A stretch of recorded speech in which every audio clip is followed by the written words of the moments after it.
جبکہ وہ فاصلے پر کھڑا اپنے پرسنل میل ڈاکٹر کے ہاتھوں میں دبے اس کی نازک کلائی کو دیکھ کر اس کا دل شدت سے چاہا وہ اس ہاتھ کو جڑ سے اکھاڑ پھینکے جس نے اس لڑکی کو چھوا ہے، مگر وہ سخت ضبط سے سرخ ہوتا اپنی مٹھیاں کسنے لگا کیونکہ اس کے پاس اس وقت برداشت کرنے کے علاوہ کوئی چارہ نہیں تھا۔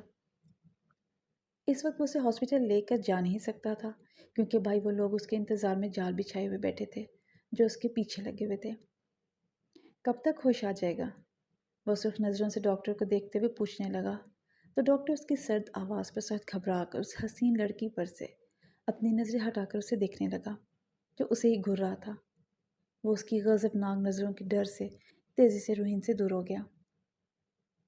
رات تک شاید، وہ گھبراتے ہوئے بولا، کوئی خطرے والی بات تو نہیں ہے نا؟ وہ ڈاکٹر کو تیرچھی نگاہوں سے دیکھتے ہوئے سرد لہجے میں پوچھنے لگا۔ نہیں، ڈاکٹر اس کی نظروں سے سخت گھبرا کر اس کے سوال پر ڈرتے ہوئے جواب دینے لگا۔ ٹھیک ہے، اب تم جا سکتے ہو۔ وہ اسے اس عقوبت خانے سے نکل جانے کے لیے حکم دیتا اس کی حلق پر اٹکی ہوئی سانس کو بحال کرتا روحین کی جانب متوجہ ہوا جو اسے موت کے منہ سے نکال کر اب خود بیڈ پر آنکھیں موندے ہوئے پڑی تھی۔ وہ ڈیول پاس کھڑا اپنی دل کی حالت سے لاپرواہ اسے بنا پلکے جھپکائے دیکھ رہا تھا۔ وہ آج اپنی رحم دلی کی وجہ سے اس کے دل کو موم کر کے اپنا مقام اس کے دل کی سب سے اونچی جگہ پر بنا گئی تھی۔ وہ پری اس وقت بے خبر اس ڈیول کے دل کی حالت بہاروں جیسے کر رہی تھی۔ Thank you boss. Doctor devil کی نظریں اپنے سے ہٹتے دیکھ کر پرسکون سانس خارج کرتا اپنا سارا میڈیکل کٹ میڈیکل باکس میں رکھ کر باکس اٹھاتے ہوئے کہتا روم سے باہر کی طرف تیزی سے بڑھنے لگا، مگر اس کی بھاری آواز نے ڈر کے مارے اس کے قدم ٹھہرنے پر مجبور کر دیا۔ کیا یہ دوائی کے بغیر ٹھیک نہیں ہوگی؟ سخت لہجے میں وہ ڈاکٹر سے پوچھنے لگا تو وہ سٹ پٹاتے ہوئے تیزی سے آگے بڑھا اور بیڈ سائڈ ٹیبل پر اپنا میڈیکل باکس رکھ کر اس میں سے ایک سیرپ نکالنے لگا۔ نہیں، یہ اس سیرپ سے جلد صحتیاب ہو جائے گی۔ وہ سیرپ اس کی جانب بڑھاتے ہوئے ڈرتے ہوئے کہنے لگا تو فرغام نے وہ سیرپ پکڑا اور غور سے دیکھنے لگا۔ وہ اپنے معاملے میں ہر انسان پر بھروسہ نہیں کرتا تھا، چاہے وہ کیوان کاردال ہی کیوں نہ ہو۔ اوکے، اب تم جا سکتے ہو۔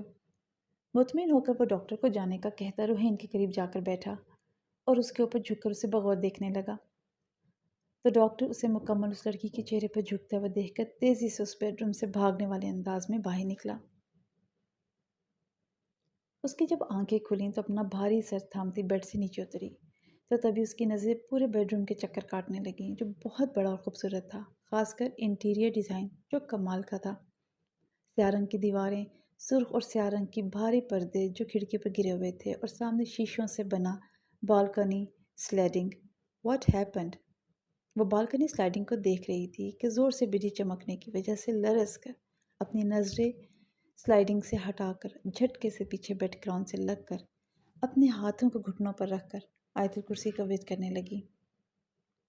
اسی پل بیڈ روم کا دروازہ کھول کر وہ اندر داخل ہوا تو اسے سر گھٹنوں پر گرائے پوری طرح سے لرزتے ہوئے دیکھ کر وہ تیزی سے آگے بڑھا اور اسے اپنی آغوش میں بھر کر مخاطب ہوا۔ جواب دو، کیوں ڈر رہی ہو؟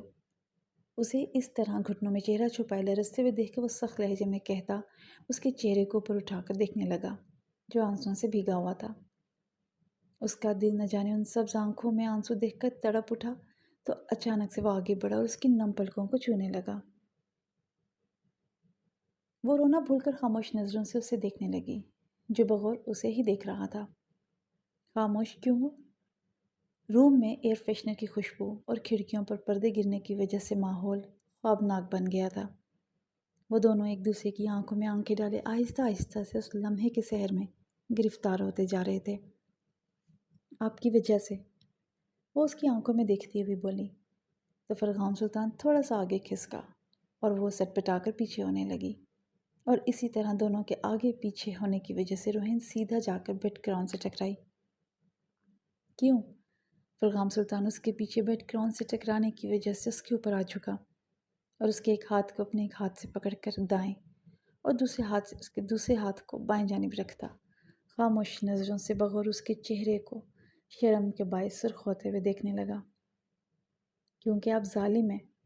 روحین بیڈ گراؤنڈ سے لگی اپنے دونوں ہاتھ اس ڈیول کے ہاتھوں کی گرفت میں جکڑے دیکھ کر آنکھوں کو اس پر ٹکائے ہوئے بولی۔